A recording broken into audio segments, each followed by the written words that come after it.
The new maid slipped the Duke a note. "Don't drink it." He looked up and the whole table fell silent.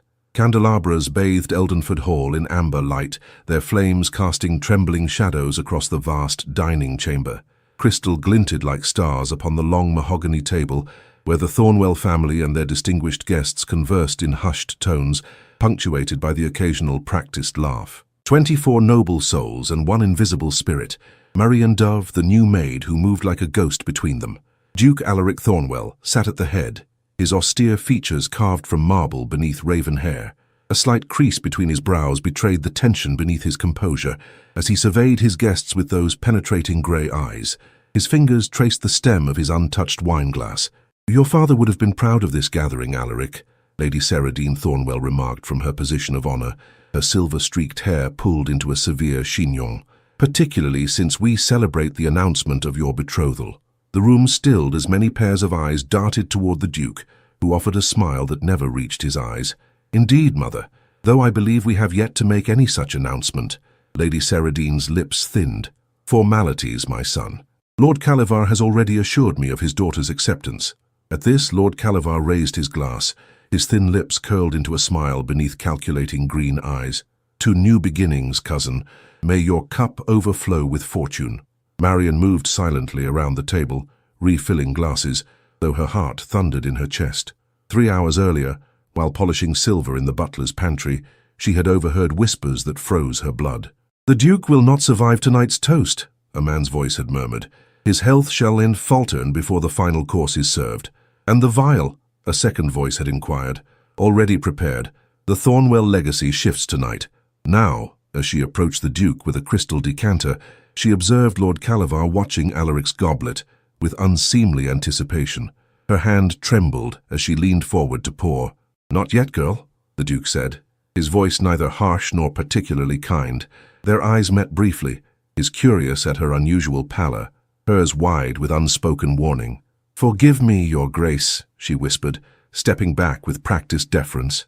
"Come now, Alaric," called Lady Hargrove from across the table, her voice dripping with amusement. "Even the servants grow nervous in your presence. One might think you're as formidable as the stories suggest." Polite laughter rippled through the room, but Marian noted how the Duke's jaw tightened, how his fingers drummed once against the tablecloth before stilling. Lord Calivar leaned forward. "The annual toast approaches, cousin. Shall we honour tradition?" "Indeed," the Duke replied, his gaze sweeping the table, "though perhaps we might allow our meal to settle first." As conversation resumed, Marianne slipped into the servants' passage, her heart pounding. In the narrow corridor, she extracted a small piece of paper and a stub of pencil from her apron pocket. Her fingers trembled as she scrawled 3 words upon it, knowing such an act could cost her position, her reputation, perhaps more. When she returned bearing a silver tray of delicacies, the Duke was engaged in conversation with the gentleman to his right. Carefully, deliberately, she approached his left side, placing a small tartlet upon his dessert plate. "Oh, your grace," she murmured, and with movements practiced during her frantic moments alone, slipped the folded paper beneath his goblet as she steadied it with her other hand. No one noticed. No one except the Duke, whose fingers brushed hers for the briefest moment. A flicker of surprise crossed his features at her boldness. "We must toast," Lord Calivar announced, rising to his feet, "to the Duke of Thornwell and the prosperity of his house." Glasses rose around the table. The Duke's fingers closed around the stem of his goblet, but his thumb slipped beneath, retrieving the folded paper. With subtle grace, he opened it beneath the table's edge. "Don't drink it." His piercing gaze lifted slowly, meeting Marian's eyes across the room where she stood, hands clasped before her apron, trembling with fear yet unwavering in her resolve. He looked up, and the whole table fell silent. "Is something amiss, cousin?" Lord Calivar's voice sliced through the stillness, his knuckles whitening around his own goblet. The Duke's expression remained unreadable as he set his wine down with deliberate care. "How curious," he murmured, his tone light yet underlaid with steel. "I find myself suddenly contemplating loyalty." His gaze never left Marian's face. The maid stood frozen, aware that 25 sets of aristocratic eyes now followed the Duke's stare to rest upon her insignificant form. "Your Grace?" Lady Saradine's voice carried a warning. "Tell me, mother," the Duke said, still watching Marianne. "Do you recall father's instruction about unexpected messengers?" The Duchess Dowager's face paled slightly. "I fail to see the relevance of..." He believed they were often angels in disguise. The Duke rose slowly to his feet, napkin placed precisely beside his plate. "You there, girl, approach." Marian's legs moved of their own accord, carrying her forward through a sea of scandalized murmurs. She kept her eyes downcast as protocol demanded, though she felt the scorch of Lady Ceredine's glare. "Your name?" the Duke inquired when she stood before him. "Marian Dove, Your Grace," she replied, her voice barely audible. "Miss Dove," he continued, voice pitched for all to hear, "I should like you to accompany me to my study. There is a matter requiring immediate attention." Gasps erupted around the table. Lady Hargrove's fan snapped open, fluttering frantically. "Alaric!" Lady Ceredine hissed. "Whatever this serving girl has done, surely Merryweather can handle the discipline. We are in the midst of—" "A revelation, Mother," he interrupted smoothly, "one that cannot wait." Lord Calavar stood abruptly. "Cousin, perhaps I might join you. As your closest relation, I should be privy to any concerns affecting the household." The Duke's smile was glacial. "How considerate, Calavar. However, I believe Miss Dove's information is intended solely for me." He turned toward the head butler hovering near the door. "Merryweather, please ensure our guests remain comfortable in my absence. I shall return shortly." Without waiting for further protest, the Duke gestured for Marian to precede him from the room. She moved in a daze, feeling the weight of 24 contemptuous stares upon her back. Once in the corridor, the Duke closed the dining-room doors behind them with a soft click that seemed to echo in the silence. "Now," he said, voice dropping to a whisper as he steered her toward a smaller passageway, "tell me why I should not drink my wine." Marian drew a shaking breath. I overheard a conversation, Your Grace, in the butler's pantry. They spoke of ensuring you would not survive tonight's toast. They mentioned a vial." The Duke's face hardened. "Who spoke these words?" "I couldn't see them clearly, Your Grace, but one voice—" She hesitated. "Speak freely, Miss Dove. Your candor may be my salvation." "One voice sounded like Lord Calavar's, Your Grace." A muscle twitched in his jaw, but he betrayed no other reaction. "And you risked your position, your reputation, to warn me." "I could not remain silent, Your Grace." He studied her for a long moment. "Why?" The question seemed to encompass more than her actions, and Marian found herself answering the deeper inquiry without intending to. "No one deserves to die surrounded by those who smile at their demise, Your Grace." Something shifted in his expression, a softening around the eyes, a slight parting of lips, as though her words had struck him physically.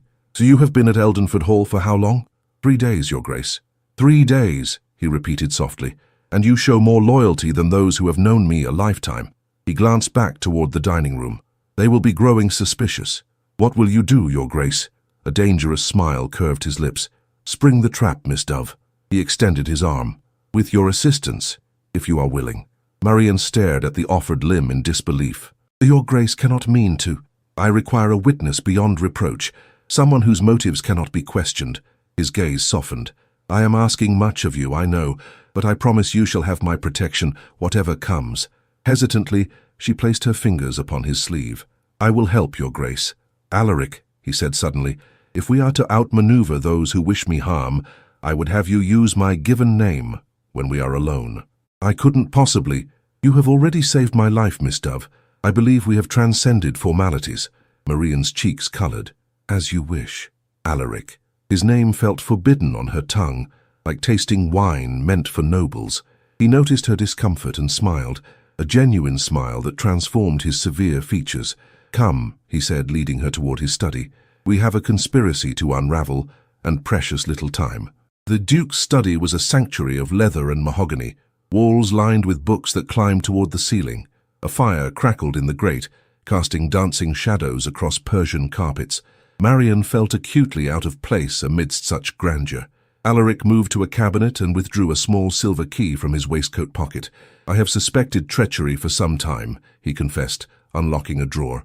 "Though I had not anticipated poison." "Why would Lord Calavar wish you harm?" Marian asked, standing awkwardly near the door. "The dukedom," he replied simply. "Should I die without an heir, the title passes to him."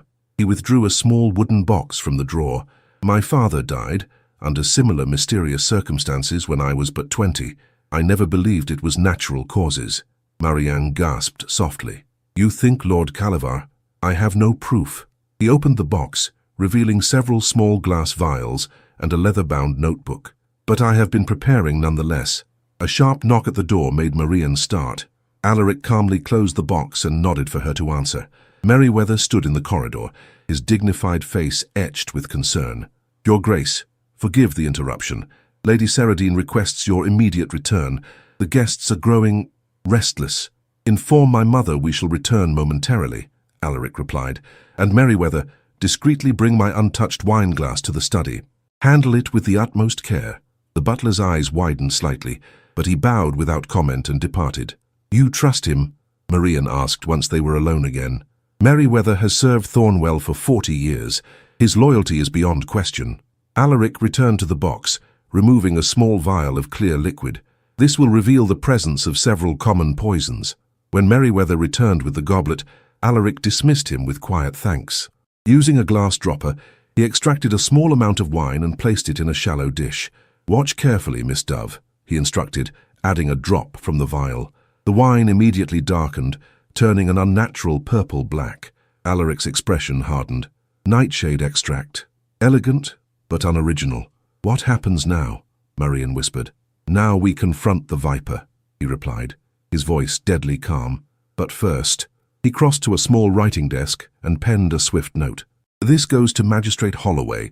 Should anything happen to either of us tonight, evidence of the poisoning will reach him by morning." He sealed the letter and handed it to her. "Conceal this upon your person." As she tucked the letter into her apron pocket, their fingers brushed. Alaric paused, his gaze holding hers for a long moment. "You tremble," he observed softly. "I am afraid," she admitted. "Not for myself, but for me." His lips curved in a surprised smile. How extraordinary. Before she could respond, he reached out and adjusted the coral ribbon at her wrist, her one small adornment. The gesture was startlingly intimate. "Courage, Miss Dove," he murmured. "We return to face them together." When they re-entered the dining room, the conversation died instantly. Lady Saradine's face was a mask of barely contained fury, while Lord Calavar watched them with calculated intensity. "My apologies for the interruption," Alaric announced, escorting Marian to stand beside his chair rather than dismissing her to the servants' station. "Miss Dove has brought a matter of grave importance to my attention." "Really, Alaric?" Lady Saradine interjected. "Whatever domestic issue has arisen can surely wait until—" "It concerns my wine, Mother." Alaric lifted his goblet, studying it in the candlelight. "Miss Dove believes it may have been tampered with." The silence that followed was absolute. "What an absurd suggestion," Lord Calavar scoffed, though Maria noticed his right hand disappear beneath the table. "Surely you don't give credence to servants' paranoid fancies."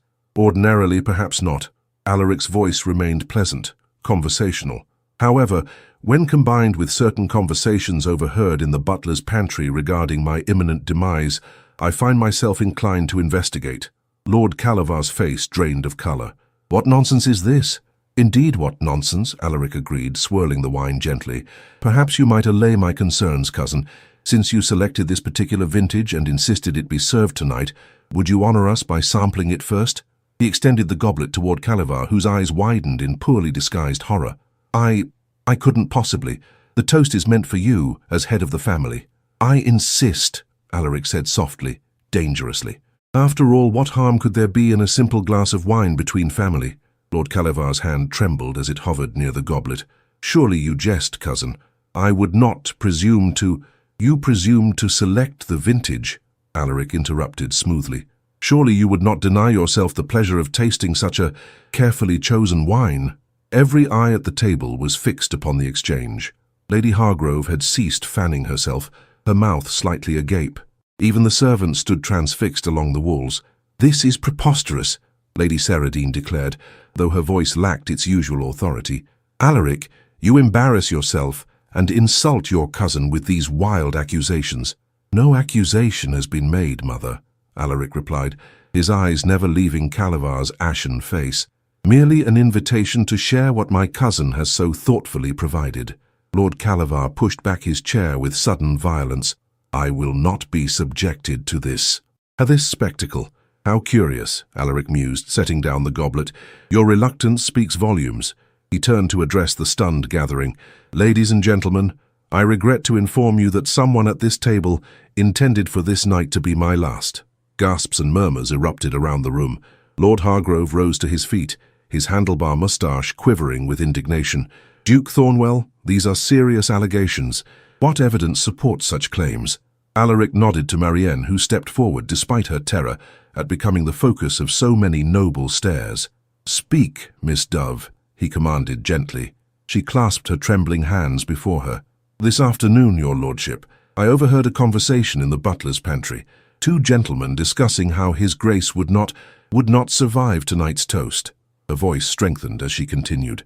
"They spoke of a vial and of the Thornwell legacy changing hands." "And you recognize these voices?" Lord Hargrove pressed. "One of them, my lord. It was—" She glanced at Alaric, who nodded encouragingly. "It was Lord Calavar's voice, my lord." The room erupted in chaos. Lord Calavar lunged forward, his face contorted with rage. "Lying servant! How dare you slander a man of my standing?" "The wine has been tested," Alaric announced, his commanding voice cutting through the din. "It contains extract of deadly nightshade, enough to kill a man before the night is through." "Preposterous," Calavar sputtered. "Anyone could have tampered with it after I selected it."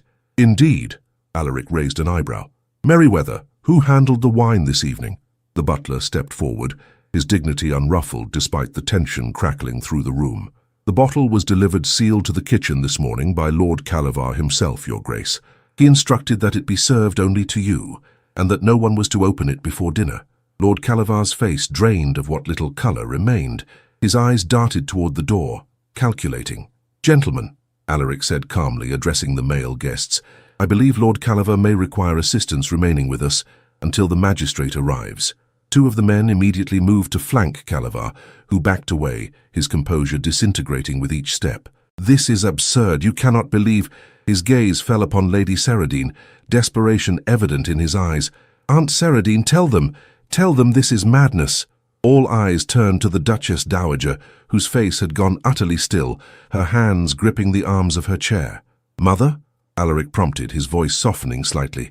"Have you nothing to say in this matter?" For a moment, Lady Saradine appeared to age before them, the rigid dignity that had sustained her crumbling at the edges. I knew nothing of poison," she whispered. "That was never discussed." The admission fell like a physical blow. Alaric's shoulders stiffened, though his expression remained controlled. "What precisely was discussed, mother?" Lady Saradine's gaze dropped to her plate. "Merely that changes were necessary, that you were too much like your father, stubborn, unwilling to consider advantageous matches." Her voice strengthened slightly.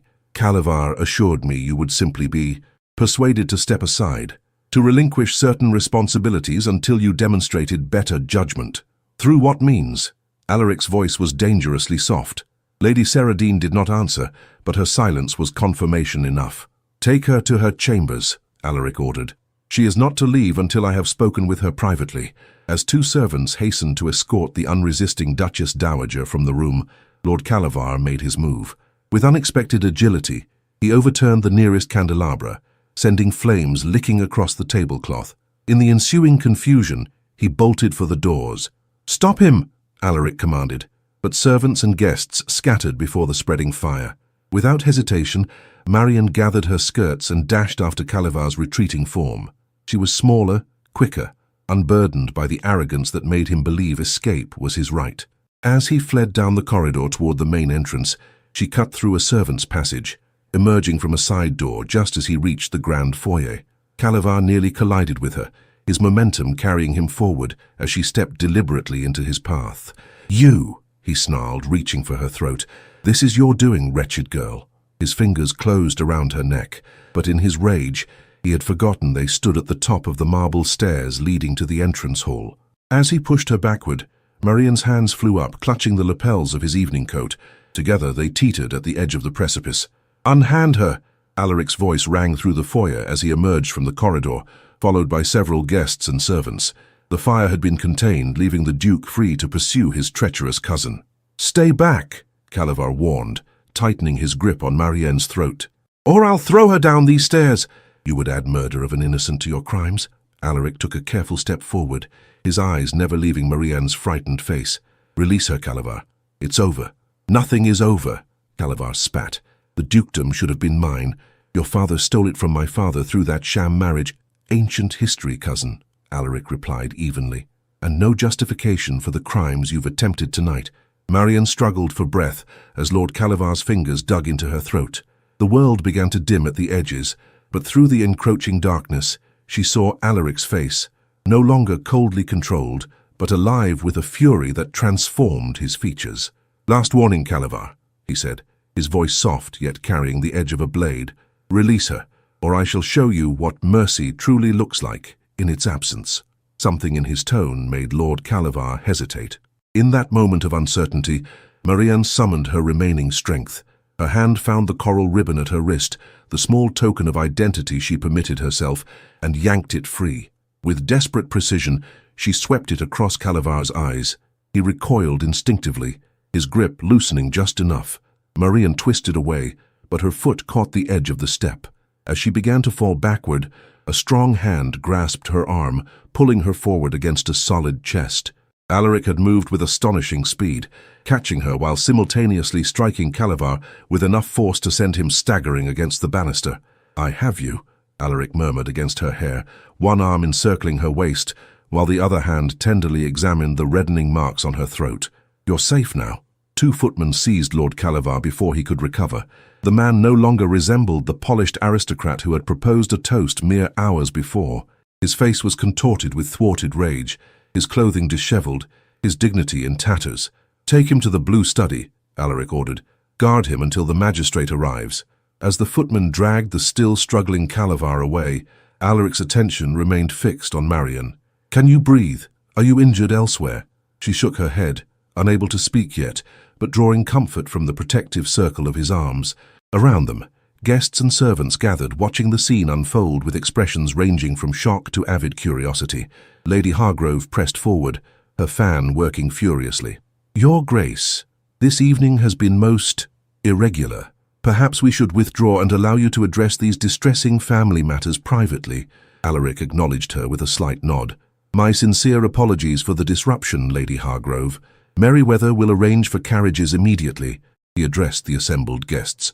"I thank you all for your understanding in this difficult situation." As the gathering dispersed, with Merryweather efficiently organizing their departure, Alaric guided Marian to a small antechamber adjacent to the foyer. Once inside, he closed the door and helped her to a velvet settee. "Sit," he commanded gently. "Rest a moment." Marian sank onto the cushions, suddenly aware of how her limbs trembled in the aftermath of terror. Alaric knelt before her, his eyes level with hers as he carefully examined the bruising on her neck. "I should summon the physician," he murmured. "No," she managed to whisper. "I shall be well, Your Grace." "Alaric," he reminded her, his fingers lightly tracing the marks Calavar had left. "You have earned the right to my name 100 times over this night." Colour rose to her cheeks, warming skin that had gone pale with shock. "What will happen now?" "Justice," he replied simply. "Calavar will face charges of attempted murder. My mother—" He hesitated, pain flashing across his features. "My mother will require careful consideration." "She may not have known of the poison," Marian offered softly. "Perhaps not, but she knew of some scheme against me, yet said nothing." He rose and crossed to a small cabinet, returning with a crystal decanter and glass. "Brandy, for medicinal purposes." Despite everything, Marian found herself smiling at his suddenly formal tone. "Is that a ducal command, Your Alaric?" His answering smile transformed his severe features, creating a brief glimpse of the man he might have been without the weight of suspicion and betrayal. "Indeed it is, Miss Dove." She accepted the glass and took a small sip, the liquid burning a path down her injured throat, yet bringing welcome warmth. Alaric claimed a chair opposite her, watching her with an intensity that made her hands tremble anew. "You risked everything tonight," he said quietly. "Your position, your reputation, your very life. Why?" The question was the same he had asked earlier, yet now it seemed to hold deeper significance. Marian considered her words carefully. "When I was a child, my father worked as gamekeeper on a small estate in Northumberland," she began, her voice strengthening as she spoke. "The lord of the manor was cruel, taking pleasure in humiliating those beneath him. One winter, my father discovered poachers on the grounds, starving villagers seeking food for their children. Instead of reporting them, he looked away." She took another sip of brandy. "Someone informed the lord. My father was dismissed without reference, our cottage seized. He died that winter, and my mother followed soon after. I was 10 years old." Alaric's expression had softened, his eyes never leaving her face. "I promised myself then," she continued, that I would never stand silently in the face of injustice, no matter the cost. She met his gaze directly. When I heard them plotting against you, I could not remain silent, just as I could not remain silent for those poachers long ago. Your moral compass puts many noble houses to shame, Miss Dove, Alaric said, his voice rough with emotion. Marianne, she corrected gently. If I am to use your given name, surely you might use mine? His lips curved in a slow smile. Marianne, he repeated, as though tasting the syllables. Like the sea, ever-changing yet constant in its nature. A knock at the door interrupted the moment. Alaric rose to answer it, revealing Merriweather standing rigidly in the corridor. Your Grace, Magistrate Holloway has arrived, and the butler hesitated uncharacteristically. Lady Saradine is requesting to speak with you. She appears quite distressed. Alaric sighed, the weight of his responsibilities visibly settling upon his shoulders once more. Inform the magistrate I shall join him momentarily. As for my mother, he glanced back at Marianne. Tell her I shall visit her chambers after justice has been addressed. Very good, Your Grace. Merriweather bowed and withdrew. Alaric turned back to Marianne. I must attend to these matters. Will you wait for me? There is much still to discuss. The request held a vulnerability that belied his commanding tone.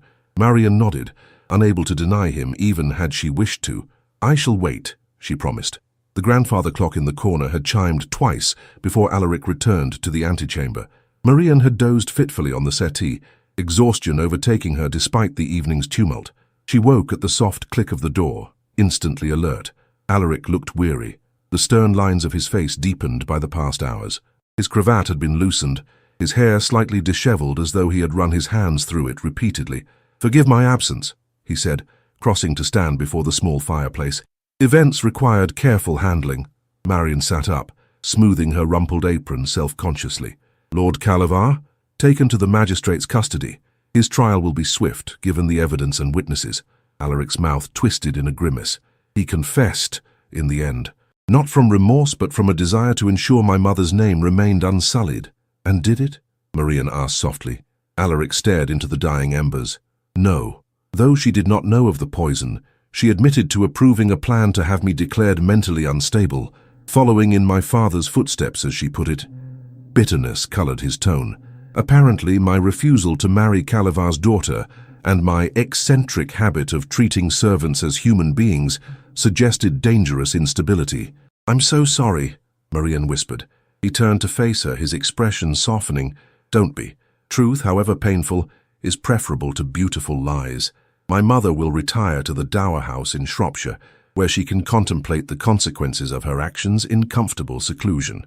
A log shifted in the grate, sending a shower of sparks upward. The dancing light illuminated the bruises darkening on Marianne's throat, and Alaric's gaze hardened. You should rest, he said.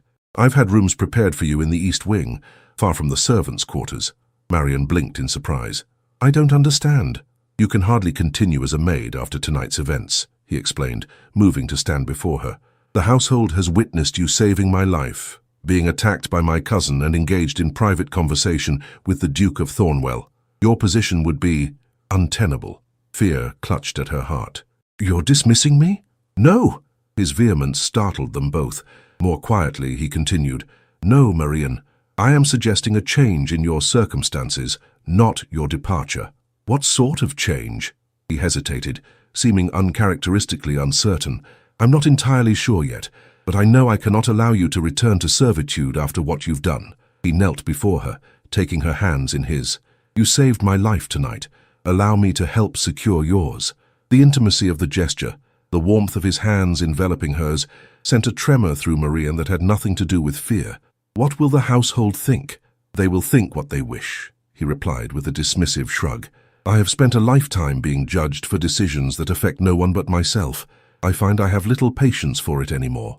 His thumbs traced gentle circles on her palms, the sensation both soothing and exhilarating.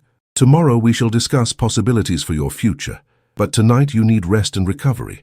And you? She asked, surprised by her own boldness. What do you need, Alaric? The question seemed to catch him off guard. He looked at her with an expression of wonder, as though she had spoken in some language only he could understand. What do I need? He repeated softly. I believe I need someone who sees me clearly, without the distortion of title or expectation.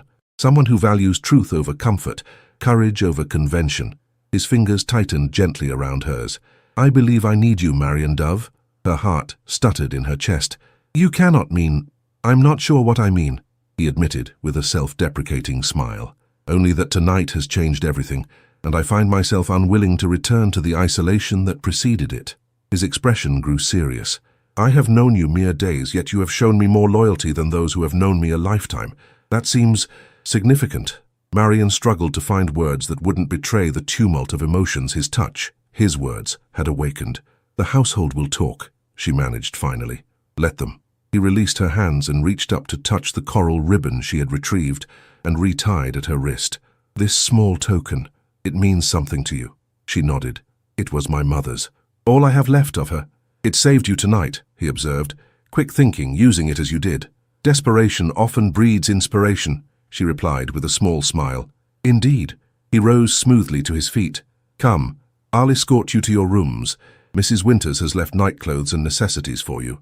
As they walked the grand corridors of Eldenford Hall, Marian felt the weight of servants' curious stares. Word had clearly spread throughout the household. By morning, her actions would be the subject of whispered conversations in every corner of the estate. Alaric seemed oblivious to the attention, or perhaps simply indifferent. He walked beside her with the easy confidence of a man accustomed to being the center of speculation, his hand occasionally brushing hers in a manner that might have been accidental, but for its frequency. They reached a door in the east wing, far grander than any Marian had been permitted to enter during her brief employment. "These were my grandmother's rooms," Alaric explained, opening the door to reveal a spacious chamber decorated in soft blues and silver. "I thought you might find them comfortable. They're beautiful," Marian breathed, overwhelmed by the luxury, the four-poster bed with silk hangings, the elegant furnishings, the private sitting area before a marble fireplace where a small fire crackled welcomingly. "Mrs. Winters will attend you in the morning," Alaric said, remaining at the threshold. "Sleep well, Marian. You are safe here." As he turned to leave, Marian found herself speaking without planning the words. "Alaric?" He paused, looking back at her with raised eyebrows. "Thank you," she said simply, "for believing me when you had no reason to do so." His smile was gentle, transforming his features from aristocratic severity to genuine warmth. "You gave me the most important reason of all, Marian Dove. You risked everything for a stranger's life. How could I not believe in such extraordinary courage?" With a slight bow, he departed, closing the door softly behind him.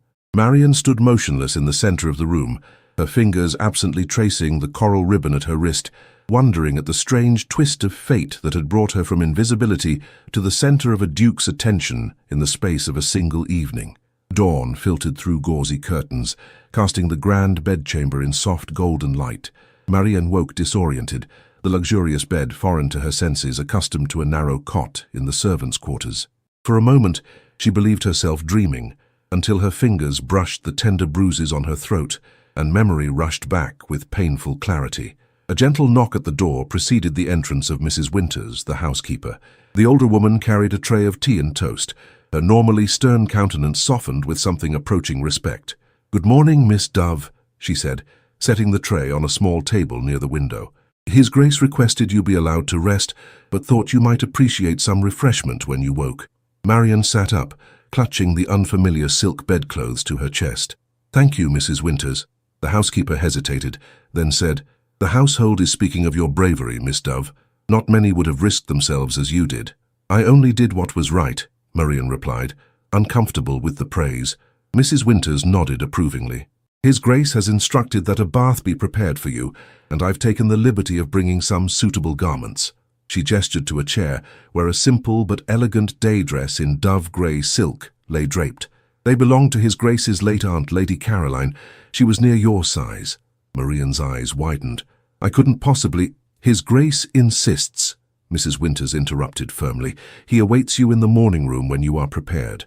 With a slight curtsy, a gesture that made Marian flush with confusion, the housekeeper withdrew.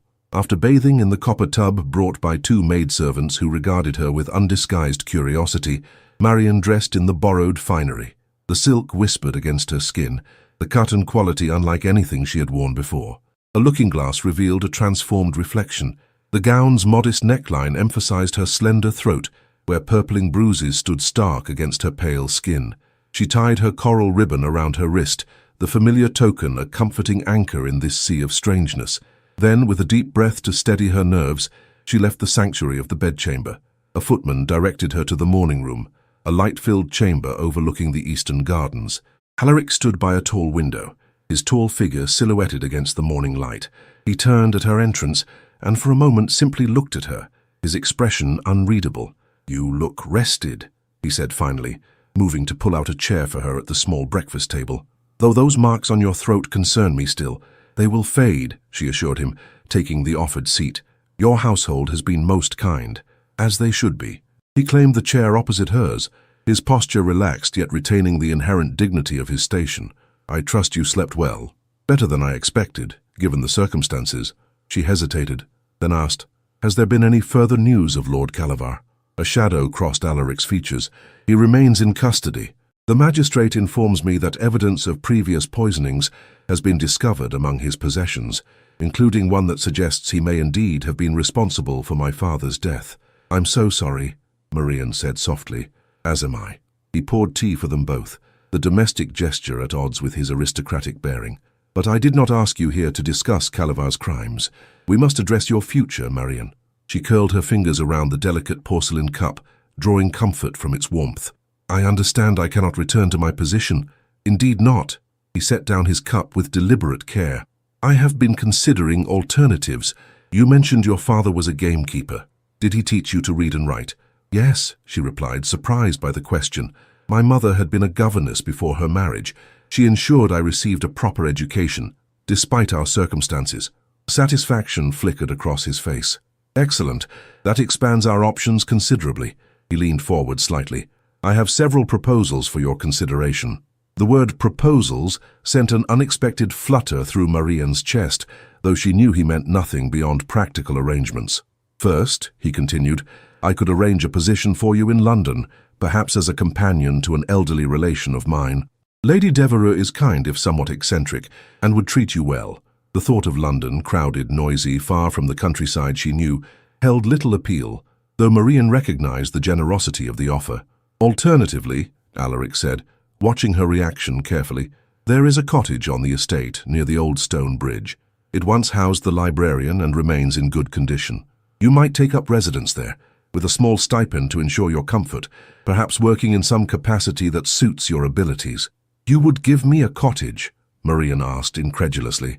"For simply doing what any person of conscience should." His eyes held hers steadily. "I would provide for the woman who saved my life at great personal risk. Is that so extraordinary?" Before she could respond, a knock at the door announced Merriweather, his dignified face grave. "Forgive the intrusion, Your Grace, but Magistrate Holloway has returned. He brings disturbing news." Alaric rose immediately. "Show him in." Magistrate Holloway entered, removing his hat as he bowed to the Duke. He was a solid man with greying side whiskers and the weather-beaten complexion of one who spent much time outdoors. "Your Grace," he began without preamble, "I regret to inform you that Lord Calavar Thornwell was found dead in his cell this morning." Marianne gasped softly. Alaric's expression remained impassive, though she noted how his knuckles whitened as he gripped the back of his chair. "By whose hand?" he asked quietly. "His own, it appears. He concealed a small vial of poison in his clothing, the same substance found in your wine last night." The magistrate looked uncomfortable. "Before his death, he wrote a confession exonerating Lady Saradine of any knowledge of his more extreme plans. He maintained she believed you would simply be declared incompetent, not harmed." "Convenient," Alaric murmured. "And yet, perhaps merciful. It spares my mother the humiliation of a public trial." He straightened, his face composed once more. "Thank you for bringing this news personally, Magistrate. I assume the matter is now considered closed?" "From a legal standpoint, yes, Your Grace." Holloway hesitated, then added, "Though the gossip will persist, I fear." "Gossip is the lifeblood of society," Alaric replied dryly. "I have endured worse." After the magistrate had been shown out, Alaric returned to the breakfast table, though he remained standing, his hands braced against the polished surface. "So ends the House of Calavar," he said softly. "A legacy poisoned by ambition and entitlement." "Will you go to your mother?" Marian asked. He considered the question. "Yes, though not immediately. She must come to terms with her role in this tragedy." His gaze returned to Marian. But we were discussing your future before this interruption. Have you considered my offers?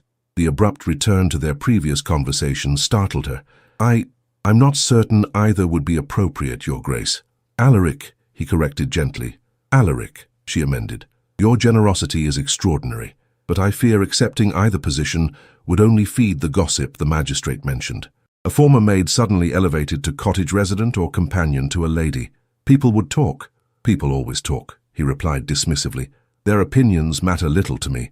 But they should, she insisted. You are a duke, with responsibilities that extend beyond your personal preferences. Your reputation, my reputation, he interrupted, was already the subject of speculation long before you arrived at Eldenford Hall. My mother was not entirely wrong. I do not conform to society's expectations for a man of my station. He moved around the table to stand beside her chair. Besides, I have not yet mentioned the third possibility I've been considering. Marian looked up at him, suddenly aware of how he towered over her seated form, his presence both intimidating and inexplicably comforting. What third possibility? She asked, her voice barely above a whisper. Alaric's expression softened as he gazed down at her. I find myself reluctant to part with you, Marian Dove. You have brought something unexpected into my life.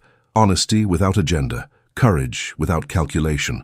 He extended his hand, palm upward. Stand with me, please. She placed her hand in his, allowing him to draw her to her feet. They stood facing each other in the morning light, the breakfast table between them and the world beyond, momentarily forgotten. Last night changed me, he said quietly. For years I have lived in isolation, trusting few, revealing less. My father's mysterious death left me always vigilant, always suspecting. Calivar's actions proved my caution justified, but at what cost to my spirit? The price of survival, Marian suggested softly. Perhaps, but survival alone is a poor ambition for a life. His fingers gently traced the bruises on her throat. You risked everything for a man you barely knew, guided by nothing but moral certainty. Such clarity of purpose. It humbles me. Marian trembled at his touch, at the intensity in his grey eyes. Anyone would have... No, he interrupted firmly. Not anyone. Only someone extraordinary. His hand moved to cradle her cheek. I find I do not wish to release such a rare spirit back into the world, yet I have no right to keep you. Her heart raced beneath the silk of her borrowed gown. What are you saying, Alaric? I'm saying, quite poorly it seems, that I wish you to remain at Eldenford Hall, not as a servant, not as a recipient of charity, but as... He hesitated, uncharacteristic uncertainty crossing his features. As someone who might, in time, consider a deeper connection. Marian's breath caught. You cannot mean... I do not speak of marriage, he clarified quickly, though his hand remained gentle against her cheek. That would be presumptuous beyond measure given our brief acquaintance. I speak of possibility, Marian. The possibility of discovering what might grow between two people who have shared a profound experience. Relief and, curiously, disappointment warred within her. The household would still talk. Let them. His thumb brushed lightly across her cheekbone. I propose you accept the cottage by the stone bridge. You would have independence, privacy, the freedom to refuse my company should you wish it. I would call upon you with proper chaperonage until your reputation is secured. We might come to know each other as equals, unconstrained by the artificial barriers of class. Equals? She echoed incredulously. You are a duke, and you are the woman who saved his life, he countered. Which position carries more true nobility? Before she could respond, a discreet knock announced Merryweather's return. Alaric stepped back, his hand falling away from her face as the butler entered. Forgive the interruption, Your Grace, but Lady Saradine is requesting Miss Dove's presence. Surprise registered on both their faces. Alaric's expression darkened slightly. For what purpose? She did not confide in me, Your Grace, but she appeared composed. Alaric turned to Marian. You need not go if you do not wish it. She considered for a moment, then squared her shoulders. No, I will see her. Perhaps it will help bring closure to these events. Very well. Alaric nodded to Merryweather. Please inform my mother that Miss Dove will attend her shortly. When the butler had withdrawn, he took Marian's hand once more. I shall accompany you to her chambers. That isn't necessary, Marian protested. Perhaps not, but I insist nonetheless. His expression softened. We shall continue our conversation after you've spoken with her. They walked in companionable silence through the grand corridors of Eldenford Hall. Servants they passed bowed or curtsied deeply, their gazes lingering on the unusual pair, the Duke and the former maid. walking side by side as though it were the most natural thing in the world. At the entrance to Lady Ceredine's chambers, Alaric paused. "I shall wait in the adjoining sitting room. If you need me, you have only to call." Marian nodded, gathering her courage before knocking softly on the imposing oak door. "Enter," called a composed voice. Lady Ceredine sat at her writing desk, her silver-streaked hair immaculately arranged, her posture rigid with ingrained dignity. She wore a day dress of deep violet, the color of mourning without its full formality. She did not rise as Marian entered, but gestured to a chair positioned across from her. "Miss Dove," she acknowledged. "Thank you for coming." "Your ladyship," Marian replied, dropping a respectful curtsy before taking the indicated seat. Lady Ceredine studied her with cool grey eyes, so like Alaric's yet lacking their occasional warmth. "You have caused quite a commotion in this household." "That was not my intention, your ladyship. Intentions rarely matter when consequences are concerned." Lady Ceredine set aside her pen with deliberate precision. "My nephew is dead. My son nearly died. And a maid of 3 days' employment has become the center of a drama that will fuel gossip throughout the county for months to come." Marian remained silent, unsure how to respond to the recitation of facts. "I am told," Lady Ceredine continued, "that I owe my son's life to your intervention. Is this true?" "I merely warned his grace of what I overheard, your ladyship, at considerable risk to yourself." Lady Ceredine's gaze dropped to the bruises on Marian's throat. "Calivar was never one to accept defeat graciously. No, your ladyship, my son has always been peculiar in his treatment of servants," Lady Ceredine observed, her tone suggesting clinical interest rather than emotional involvement. "He believes in a strange sort of equality that his father encouraged. It makes him vulnerable to manipulation." Marian's cheeks flushed with indignation. "I have no intention of manipulating his grace, perhaps not consciously." Lady Ceredine's expression remained impassive. "But a young woman of your station, suddenly elevated to his grace's notice, might understandably have aspirations. I assure you, your ladyship, I harbored no such ambitions when I warned your son of danger. I acted only from conscience." "A convenient coincidence, then." Lady Ceredine's smile did not reach her eyes. "Regardless of your motivations, Miss Dove, you have rendered a service to the Thornwell family that cannot be denied. I'm not so blinded by pride that I cannot acknowledge a debt." She opened a drawer in her desk and withdrew a small velvet pouch. "This should provide for your future comfort. With this sum, you might establish yourself far from Eldenford Hall, perhaps in a different county where this incident will not follow you." The velvet pouch landed on the desk between them with a soft but weighty thud. Marianne stared at it, understanding dawning with painful clarity. "You wish me to leave," she said softly. "I wish for normalcy to return to this household," Lady Ceredine corrected. "Your continued presence would be a constant reminder of recent unpleasantness. Surely you can see how that benefits neither you nor the Thornwell name." Marianne's fingers found the coral ribbon at her wrist, drawing strength from its familiar texture. "His Grace has been kind enough to offer me a position here at Eldenford Hall." Lady Ceredine's eyebrows rose slightly. "Indeed? And what position might that be?" "I'm not entirely certain," Marian admitted. "We were discussing possibilities when news of Lord Calivar's death arrived." "I see." Lady Ceredine leaned back in her chair, her shrewd gaze assessing. "Miss Dove, permit me to speak plainly. You are a young woman of humble origins who has found herself momentarily elevated by extraordinary circumstances. My son, despite his many admirable qualities, has led an isolated life that has left him vulnerable to genuine displays of loyalty." She folded her hands precisely on the desk. "Whatever position he has proposed will inevitably lead to awkwardness. The servants will resent you, the local gentry will never accept you, and my son, once the immediate gratitude fades, will find himself in the uncomfortable position of having elevated someone who no longer serves a purpose."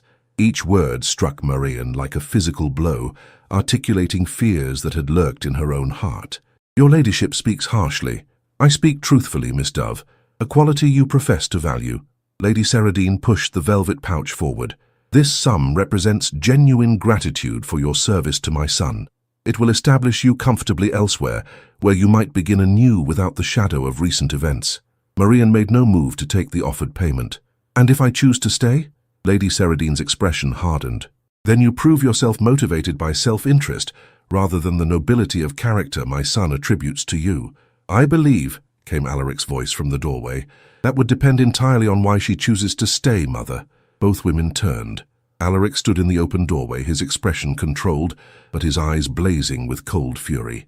He entered the room with measured steps, coming to stand beside Marian's chair. "I did not invite you to this conversation," Lady Saradine said stiffly, "and yet here I am." Alaric's hand came to rest lightly on Marian's shoulder, a gesture of support that did not escape his mother's notice. Attempting to bribe Miss Dove into disappearing seems a poor expression of the gratitude you claim to feel. "I'm thinking of your position, Alaric. The whispers have already begun." "Let them whisper," he interrupted. "I have endured society's judgment my entire life. It holds no terror for me." Lady Saradine's lips compressed into a thin line. "You are not thinking clearly. The events of last night have merely confirmed what I have long suspected, that loyalty is rarer than wealth, and courage rarer still." His hand squeezed Marian's shoulder gently. "Miss Dove possesses both in abundance. I would be a fool to dismiss such qualities for fear of gossip. She is a maid, Alaric." "Was," he corrected calmly. "Now she is a woman who saved the Duke of Thornwell from assassination. I believe that entitles her to a certain elevation in status. Wouldn't you agree?" Lady Saradine's gaze moved between them, her expression calculating. "You cannot possibly be considering—" "I am considering many things, Mother," Alaric interrupted smoothly. "Chief among them how best to honor the debt I owe Miss Dove, while respecting her wishes and dignity." He looked down at Marian. "Which brings me to an important question. What do you wish, Marian?" The use of her given name in his mother's presence was not lost on either woman. Lady Saradine's eyebrows rose sharply, while Marian felt heat rise to her cheeks. She hesitated, acutely aware of the tension between mother and son, knowing her answer would inevitably favor one over the other. "I wish to make my own decisions, based on what I believe right, rather than what others expect of me." A smile flickered across Alaric's face. "A commendable approach. And what decision does your conscience suggest regarding my mother's generous offer?" The subtle emphasis on generous carried a hint of irony. Marian looked at the velvet pouch, then at Lady Saradine's imperious face. "I thank your ladyship for the gesture, but I must decline. Accepting payment for an act of conscience would diminish its meaning for me." Lady Saradine's eyes narrowed.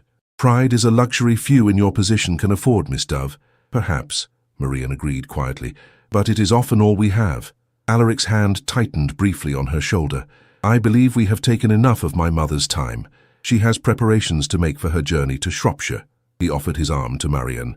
"Shall we continue our previous conversation elsewhere?"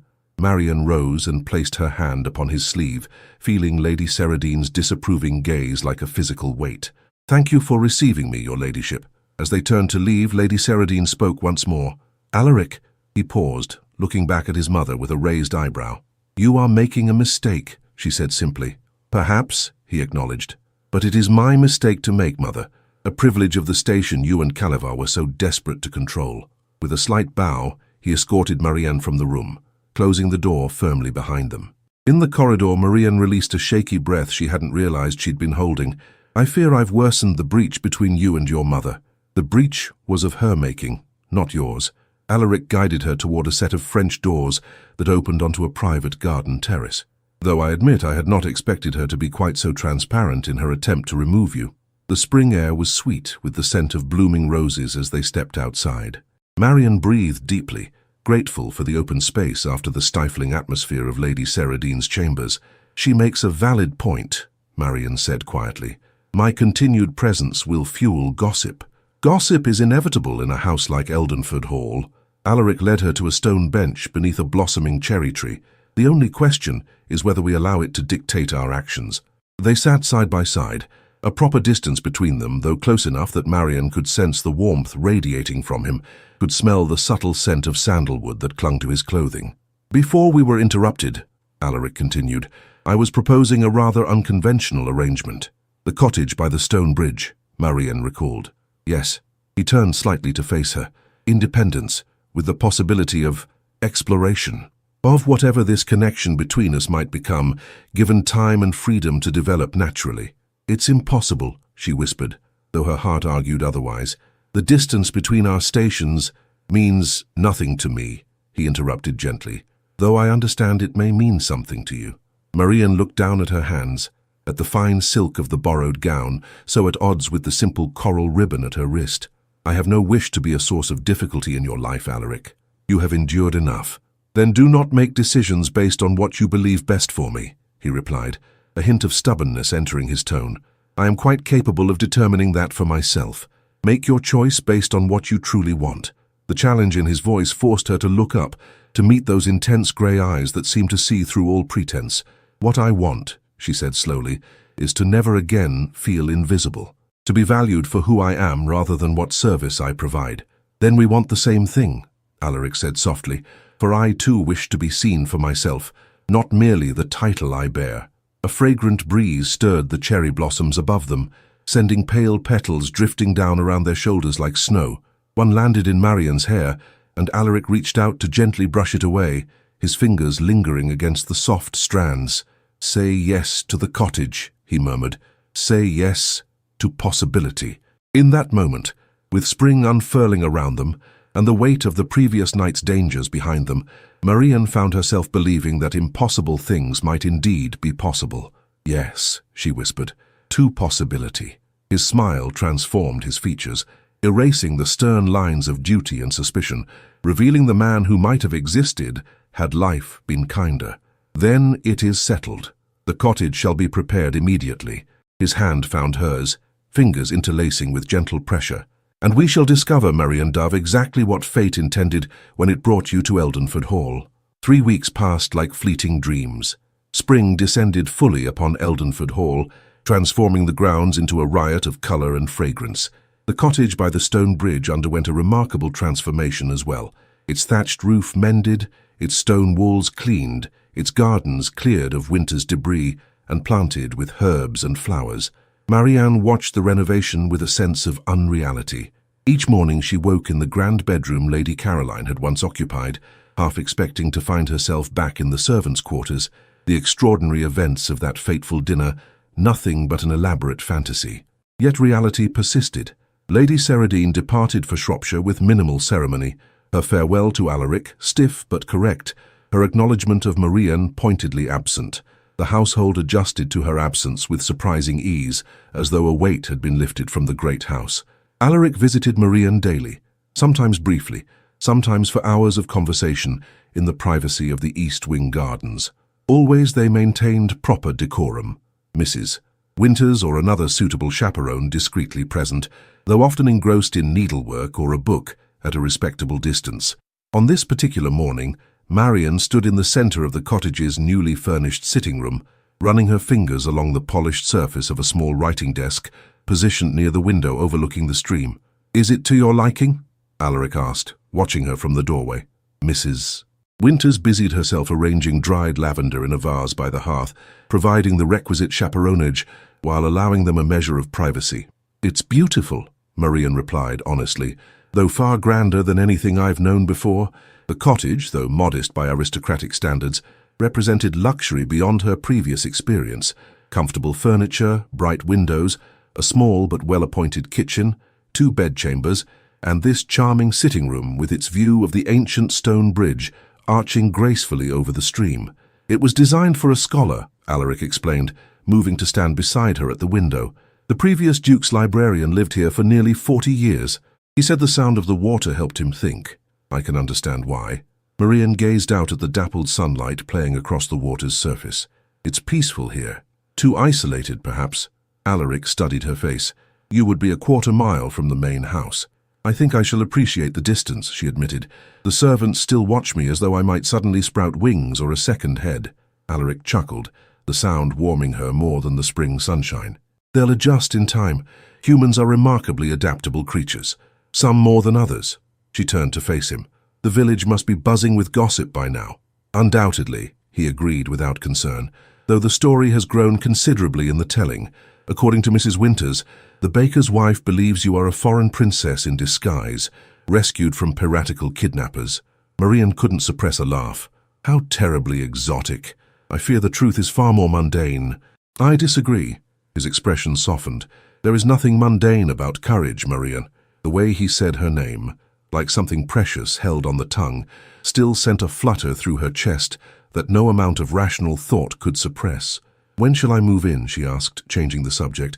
"Whenever you wish, the cottage is ready." He gestured around them. "Mrs.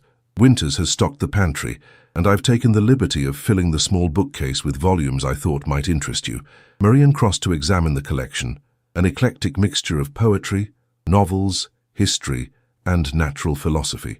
"How thoughtful," she murmured, touched by the consideration evident in his selections. "I confess I had assistance," Alaric admitted. "Miss Harrington proved invaluable in suggesting titles a young woman might enjoy." "Miss Harrington?" Marian looked up in surprise.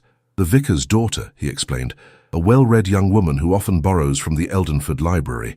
She has expressed interest in making your acquaintance." Warmth bloomed in Marian's chest at this unexpected consideration. "You've spoken of me to others?" "I have mentioned that a young woman of exceptional character will be residing in the librarian's cottage," he replied carefully. "Miss Harrington is a person of good sense and discretion. I believe you might find friendship there should you wish it." The thought of friendship, normal, uncomplicated female companionship, was unexpectedly appealing. Since her arrival at Eldenford Hall, Marian had existed in a strange limbo, no longer a servant, not quite a lady, isolated by the extraordinary circumstances of her elevation. "I would like that," she said softly. Alaric smiled, clearly pleased by her response. "Excellent. Perhaps we might invite her to tea next week once you've settled in." "That would be lovely." Marian's fingers traced the spine of a volume of Wordsworth's poetry. "Though I wonder what explanation you've given for my presence here." "The truth, in essence," he replied, "that you prevented a grave injustice and have earned my protection and gratitude. Society loves nothing more than a mysterious benefactress." "Hardly mysterious," she demurred, "and certainly not a benefactress." "You saved my life," he reminded her gently. "What greater benefit could one person bestow upon another?" Before she could respond, Mrs. Winters cleared her throat discreetly. "Pardon, Your Grace, but the steward awaits you in the main house. The matter concerning the East Fields requires your attention." Alaric nodded. "Thank you, Mrs. Winters. I shall return directly." He turned back to Marian. "Will you walk with me to the bridge before I go?" She nodded, and they stepped outside into the warm spring air, Mrs. Winters following at a respectful distance. The path to the stone bridge was lined with bluebells, their delicate heads nodding in the gentle breeze. "I've been considering your future occupation," Alaric said as they walked. "You mentioned your mother was a governess before her marriage." "Yes," Marian confirmed. "She taught the children of a minor baronet in Northumberland." "Would you consider a similar role? Not immediately, of course, but perhaps in time." The vicar mentioned that several families in the parish seek qualified instruction for their daughters. Marian considered the suggestion. "I believe I would enjoy teaching," she said thoughtfully, "though my qualifications are informal at best. Yet substantial," he countered. "Your letters reveal a fine education and natural intelligence. I could arrange for additional instruction if you wished it. Music, drawing, modern languages." They reached the stone bridge, pausing at its center to gaze down at the clear water flowing beneath. Mrs. Winters remained at the end of the bridge, providing the illusion of privacy while maintaining propriety. "You are extraordinarily generous, Alaric," Marian said softly. "I fear I shall never be able to repay such kindness." "I seek no repayment," he replied, his voice equally low. "Only the pleasure of seeing you thrive." His hand moved to cover hers where it rested on the ancient stone parapet. "I have lived much of my life in isolation, Marian, trusting few, enjoying fewer still. These past weeks have been illuminating." The warmth of his hand upon hers, the intensity in his grey eyes, the gentle cadence of his voice, all combined to create a moment of perfect clarity. Whatever lay between them, gratitude, friendship, or something deeper, it was genuine, unmarred by artifice or expectation. "For me as well," she admitted. His fingers tightened briefly around hers. "Then we are agreed. You shall move into the cottage tomorrow. Begin your new life, and we shall see what possibilities unfold." "Agreed," she whispered, turning her hand beneath his so their palms met, fingers intertwining in a brief forbidden clasp before propriety reasserted itself, and they stepped apart. As they walked back toward Mrs. Winters, Alaric said in a more normal tone, "I shall call upon you Tuesday next, if that suits. Perhaps we might walk to the village church. The medieval stained glass is quite remarkable. I should like that very much." He bowed formally over her hand. "Until tomorrow then, Miss Dove. Until tomorrow, Your Grace." He departed with long, confident strides, leaving Marian standing beside Mrs. Winters, watching his tall figure disappear around the bend in the path. "He's a changed man," the housekeeper observed quietly. Lighter somehow, despite recent troubles. Marian glanced at the older woman, surprised by the personal observation. I cannot claim credit for any such change. Mrs. Winter's shrewd eyes assessed her. Cannot or will not, Miss Dove. Both, perhaps, Marian replied honestly. The Duke has endured much. If he finds some comfort in conversation with me, I am glad of it, but I harbour no illusions about my place in his world. His world, Mrs. Winters repeated thoughtfully, a curious phrase. His Grace has never fully inhabited the world others expected of him. Perhaps that explains his interest in one who similarly defies expectation. Before Marian could formulate a response to this unexpected insight, Mrs. Winters returned to practicalities. Shall we review the kitchen stores before returning to the main house? If you're to take possession tomorrow, we should ensure everything is prepared. The morning Marian moved into the cottage dawned clear and bright, as though nature itself approved the transition. A small carriage transported her modest possessions, the few personal items she'd brought to Eldenford Hall as a maid, supplemented by gifts Alaric had insisted she accept. Several simple but elegant gowns, a warm shawl, practical boots, and a writing case complete with paper, ink and pens. To encourage correspondence, he had explained when presenting the latter, though they both knew they would see each other regularly. Mrs. Winters accompanied her, fussing over the arrangement of the bedroom, ensuring the kitchen fire burned properly, demonstrating the peculiarities of the cottage's ancient but serviceable water pump. Simpson will deliver fresh milk each morning, the housekeeper explained, and bread twice weekly from the main house. His Grace has instructed that you're to request whatever else you require. His generosity is overwhelming, Marian murmured, standing in the center of the sitting room that was now improbably hers. He can afford it, Mrs. Winters replied practically, and it pleases him to provide for you. Once everything was arranged to the housekeeper's satisfaction, she prepared to depart. Jenkins will call this afternoon to tend the garden. His Grace thought you might enjoy selecting what vegetables and flowers you'd prefer planted. That's very thoughtful. Mrs. Winters paused at the door, her normally stern countenance softening slightly. This arrangement is irregular, Miss Dove. There will be talk. I know, Marian acknowledged. I can only hope my conduct will eventually silence the worst of it. See that it does. The housekeeper's tone was not unkind but carried unmistakable warning. His Grace has placed great trust in you. Do not disappoint him. After Mrs. Winters departed, Marian explored her new domain with a sense of wonder. The cottage, though small, offered more space and privacy than she had ever known. She ran her hands over smooth wooden surfaces, admired the simple but pretty curtains at the windows, tested the comfortable chair positioned near the fireplace, a home of her own. The concept seemed fantastical, yet here she stood. Near midday, a knock at the door announced Jenkins, the undergardener, a ruddy-faced young man who touched his cap respectfully and avoided meeting her eyes directly, clearly uncertain how to address her. His Grace sent me to help with the planting, miss, he explained, gesturing to a wheelbarrow filled with seedlings and tools. If you'll tell me what you'd like where, I'll get it all sorted.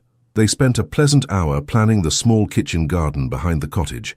Jenkins proved knowledgeable, and as he relaxed, quite talkative. Been with Eldenford Hall since I was a boy, he told her, as they marked spaces for herbs and vegetables. My father was head gardener before Mr. Patterson.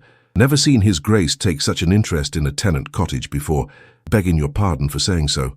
The Duke has been very kind, Marian replied carefully. Jenkins nodded. Always was fair, His Grace, not like some. Speaks to us regular folk like we got brains in our heads. He hesitated, then added, Folks say you saved him from poison. That true, miss? There was an unfortunate incident at dinner, she acknowledged, unwilling to gossip about her employer, but recognizing the young man's honest curiosity. I was fortunate to be in a position to help. Brave thing to do, Jenkins said admiringly. Not many would risk themselves for the gentry, even one as decent as His Grace. Any person of conscience would do the same, Marian insisted, though she knew this was not strictly true. Jenkins looked skeptical but didn't argue. Well, you're a hero to the staff, if you don't mind me saying so. That Lord Calavar was a nasty piece of work, always finding fault, making threats. None of us sorry to see the back of him. The conversation turned to practical matters after that, which plants required full sun, how often to water during dry spells, when the first vegetables might be harvested. By the time Jenkins departed, Marian felt she had made her first friend among the Eldenford staff. As evening approached, she prepared a simple meal from the provisions Mrs.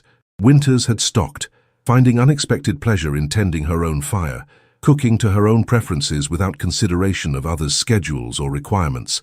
She ate by the window, watching as golden light transformed the ancient stone bridge into something from a fairy tale: independence. After years of service to others' needs, the sensation was both exhilarating and terrifying. What would she make of this unexpected gift? What would she become in this small sanctuary Alaric had provided? As darkness fell, she lit candles and settled in the comfortable chair with one of the books he had selected for her, a volume of poetry by Christina Rossetti. The verses spoke of love and longing, of patience and transformation, resonating in ways that both comforted and disquieted her. A soft knock at the door startled her from her reading. Setting aside the book, she crossed the room, wondering who might call at such an hour. Alaric stood on her threshold, a lantern in his hand, casting warm light across his aristocratic features. Behind him, a footman held the reins of his horse. "Forgive the intrusion," he said, his voice low. "I wished to ensure you had settled in comfortably." "Please come in," she invited, stepping back to allow him entry. He hesitated. "It's rather late for a proper call." "We are hardly conventional in any case," she replied with a small smile. "Besides, your footman provides adequate chaperonage, does he not?" Alaric's answering smile sent warmth coursing through her. "Indeed. Thomas, wait here. I shan't be long." He entered the cottage, setting the lantern on a small table near the door. In the soft golden light, his tall figure seemed to fill the modest room, yet he appeared entirely at ease in the simple surroundings. "How do you find your new home?" he asked, glancing around with evident satisfaction at the neatly arranged space. "Wonderful," she replied honestly, "though it will take time to grow accustomed to such luxury." He chuckled. "Luxury is relative, I suppose. To me it seems quite humble. To me it is a palace." She gestured to the chair she had vacated. "Please sit. May I offer you tea?" "No, thank you. I cannot stay long. Propriety may bend, but should not break entirely." He remained standing, though his posture was relaxed. "I came only to bring you this." From his pocket he withdrew a small package wrapped in tissue paper, a housewarming gift of sorts. Marian accepted it with murmured thanks, carefully unwrapping the delicate paper to reveal a small silver frame. Within it was a miniature watercolor painting of the cottage and bridge, rendered with exquisite detail and bathed in the golden light of sunset. "It's beautiful," she breathed, tracing the delicate brushwork with her fingertip. "Did you commission it?" "I painted it myself," he admitted, a hint of self-consciousness in his tone. "A hobby from my university days. I'm rather out of practice, I fear." "You're very talented." She looked up at him in wonder. "I had no idea. Few do. My mother considered it an unsuitable pastime for a duke." His smile held a touch of irony, one of many points of contention between us. Marian studied the painting more closely. "You've captured it perfectly, the way the light strikes the stones at dusk, how the water seems to catch fire beneath the bridge. I'm pleased you like it." His gaze lingered on her face, warming her more effectively than the fire crackling in the grate. It seemed fitting, a new beginning captured in permanent form. "Thank you," she said softly. "I shall treasure it always." He moved toward the door, propriety reasserting itself. "I should take my leave. Tomorrow brings the tenant farmers with their quarterly reports, a tedious but necessary duty." "Of course." She followed him to the threshold. "Thank you for calling, Alaric, and for the painting." "Until Tuesday," he reminded her. "The medieval stained glass awaits." "Until Tuesday," she echoed. He bowed formally, then surprised her by taking her hand and raising it briefly to his lips, a gesture both proper and startlingly intimate. "Good night, Marian." "Good night, Your Grace." As she watched him mount his horse and ride away, the small painting clutched to her chest, Marian acknowledged the truth she had been avoiding since that fateful night when a hurriedly scrawled note had changed both their lives. She was falling in love with the Duke of Thornwell. The realization brought neither joy nor sorrow, only a quiet certainty that felt as inevitable as the changing of seasons. Whatever came of it, heartbreak or happiness, she would face it with the same courage that had prompted her to warn him of danger all those weeks ago. Returning inside, she placed the painting on the mantelpiece, where firelight made the tiny silver frame gleam like a star fallen to earth. Then, with deliberate care, she untied the coral ribbon from her wrist and laid it beside the painting. Two tokens of identity, old and new, marking the beginning of a chapter she had never imagined possible. The seasons turned like pages in a well-loved book. Spring surrendered to summer's golden embrace, and the cottage garden flourished under Marian's attentive care. Herbs scented the air, Vegetables grew in neat rows, and flowers bloomed in cheerful profusion, a tangible reflection of her own blossoming life. As Alaric had suggested, she began tutoring several young girls from the village, discovering an unexpected talent for teaching. 3 days each week, the cottage sitting room transformed into a makeshift schoolroom, filled with the sounds of recitation, music practice, and occasional laughter when lessons took unexpected turns. "You've quite a gift," Alaric observed one afternoon in late August, having arrived as her students were departing. He stood at the garden gate, watching as 3 young girls curtsied respectfully before scampering down the lane toward the village. "Miss Harrington tells me the Wilsons are considering sending their daughters as well." "I should enjoy the challenge," Marian admitted, inviting him inside where Mrs. Winters waited with embroidery in hand. The housekeeper had become their regular chaperone during his visits, her presence ensuring propriety, while her discretion allowed for relatively natural conversation. "Though I fear I shall soon require a larger classroom. Perhaps arrangements could be made at the village hall," he suggested, accepting a glass of lemonade, "or one of the unused rooms at Eldenford might be repurposed." Their conversations had acquired this comfortable rhythm over the months, practical problems discussed and solved, books and ideas exchanged, observations about the estate and village shared. Beneath this pleasant surface, however, ran deeper currents neither had yet dared to name. Alaric's visits had become as regular as clockwork, Tuesday afternoons, Thursday mornings, Sunday after church services. They walked the grounds of Eldenford Hall, explored the village, attended local assemblies where Marian was introduced simply as Miss Dove, a connection of the family. Speculation persisted, of course. Some whispered that she was a distant relative fallen upon hard times. Others insisted she was the Duke's natural daughter from some youthful indiscretion. The truth, that she had begun as a maid and saved his life, seemed too fantastical for local gossips to credit, though it remained the most persistent rumor. Through it all, Marian maintained a quiet dignity that gradually earned, if not acceptance, then at least a measure of respect from the community. Miss Harrington's friendship proved invaluable, providing entree to circles that might otherwise have remained closed to her. "You've transformed the cottage," Alaric noted, glancing around at the room that now reflected Marian's personality, books arranged by subject rather than size, fresh flowers in simple pottery vases, a half-finished embroidery project beside her reading chair. "It has become a true home." "Thanks to your generosity," she reminded him. "Thanks to your spirit," he countered. "A house requires life to become a home." Mrs. Winters cleared her throat discreetly. "If you'll excuse me, I believe I left my other needles in the carriage." She departed with the unhurried dignity that characterized all her movements, leaving the door properly ajar, but granting them a rare moment of relative privacy. Alaric set down his glass, his expression growing serious. "I received a letter from my mother this morning." "Oh?" Marian tried to keep her tone neutral, though the mention of Lady Ceradine still brought a flutter of anxiety. The Duchess Dowager had maintained her exile in Shropshire, communicating with her son through formal, infrequent correspondence that never mentioned Marian's existence. She writes that she has accepted an invitation to winter in Florence with her sister, Lady Pembroke. His mouth curved in a wry smile. "I suspect the English countryside has proven insufficient distraction from recent unpleasantness. Italy will surely provide novel diversions," Marian offered diplomatically. "Indeed." Alaric rose and moved to the window, gazing out at the garden she had cultivated with such care. Her departure occasions certain reflections. "What sort of reflections?" Marian asked, sensing a shift in his mood. He turned to face her, his expression uncharacteristically vulnerable. "These past months have been illuminating, Marian.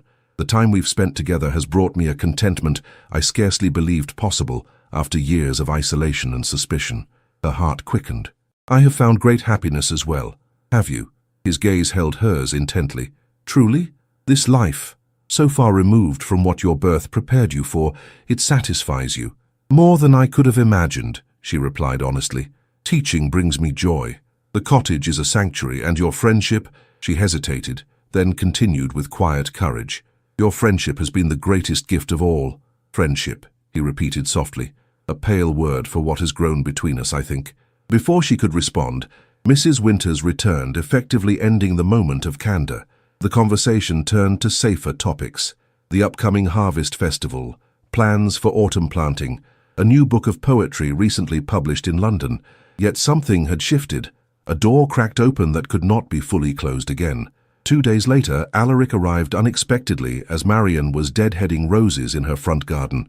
No carriage accompanied him, no footman or groom, only his favorite horse tethered to the garden gate. "Alaric," she exclaimed, setting aside her shears and wiping soil-stained hands on her apron, "I didn't expect you today. Forgive the intrusion." His expression was grave yet animated with some inner purpose. "I find I could not wait until Thursday." "Is something wrong?" she asked, noting his unusual solemnity. "Not wrong, no." He glanced around, seeming suddenly aware of their exposed position. "Might we speak inside?" "Of course, though Mrs. Winters is not here," she warned, leading him toward the cottage. "Perhaps we should remain in the garden." "What I have to say cannot wait upon propriety," he replied cryptically, following her into the sitting room. Inside, he paced the small space like a caged lion, his tall figure seeming too large for the modest room, his energy barely contained. "Alaric, you're alarming me," Marian said, watching his agitation with growing concern. "Please tell me what troubles you." He stopped abruptly, turning to face her with an expression of such intensity that she caught her breath. "I find myself at a crossroads, Marian. For months I have visited you, talked with you, grown to know you with a depth I have experienced with no other. Yet always we have maintained this careful distance, dictated by society, by the difference in our stations, by my own uncertainty." Her heart pounded so loudly she was certain he must hear it. "I understand the necessity of such boundaries." "Do you?" He moved closer, his grey eyes searching her face. "Or do we merely accept them because challenging them requires courage we haven't yet found?" "What are you saying, Alaric?" she whispered. "I'm saying that I love you, Marian Dove." The words fell between them like stones into still water, creating ripples that could never be undone. "I have loved you since you slipped that note beneath my glass. Perhaps even in that first moment when our eyes met across a dinner table where death waited." She stood frozen, unable to believe what she was hearing. "Your silence concerns me," he said after a moment, a flicker of uncertainty crossing his features. "Perhaps I have misread—" "No," she interrupted, finding her voice at last. "You haven't misread anything. I simply never dared hope that you might—" She swallowed hard. "That you might return feelings I have harbored these many months." Relief transformed his expression. "You love me as well?" "With all my heart," she admitted, feeling as though a weight had lifted from her chest. "Though I believed such love impossible, given who we are." "Who we are," he repeated softly, taking her hands in his. "A duke and a former maid. Society would certainly find the match unsuitable." "Beyond unsuitable," she agreed. "Scandalous.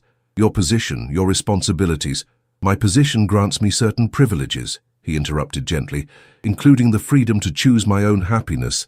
My responsibilities to the estate, to my tenants, to my family name, are best fulfilled by a man of sound heart and mind. You, Marian Dove, have restored both to me." "Your mother will never accept such a match," she protested, though her resistance weakened with each moment of contact between them. "My mother forfeited her right to dictate my choices when she conspired with Calavar," he replied firmly. "Besides, Italy is very far away." Despite everything, Marian laughed, a sound of pure joy breaking free. "You cannot be serious." "I have never been more serious in my life." Still holding her hands, Alaric sank gracefully to one knee before her. "Marian Dove, you saved my life with a note of warning. Now I ask you to save it again by sharing it. Will you do me the great honor of becoming my wife?" Time seemed to suspend itself as she looked down at him, this proud, solitary man kneeling before her in defiance of all societal expectation. In his eyes she saw not the Duke of Thornwell, but simply Alaric, the man who had recognized her courage, valued her mind, and ultimately opened his guarded heart to her. "Yes," she whispered, then more strongly, "Yes, Alaric, I will marry you." He rose and drew her into his arms, propriety forgotten as his lips found hers in a kiss that sealed their unlikely journey from maid and master to equals in love's democracy. When they finally parted, breathless and flushed, he pressed his forehead against hers. "There will be talk," he warned, though his smile suggested he cared little for such concerns. "Let them talk," she replied, echoing his own words from months before. "We know the truth of who we are." "And who are we, Marian?" he asked softly. She touched his face gently, marveling at her freedom to do so. Two souls who found each other across an impossible divide. A maid who saw a man in danger, not merely a duke. A nobleman who recognized nobility in a servant's courage. "Poetry," he murmured appreciatively. "You've been reading my books." "I've been writing my own story," she corrected.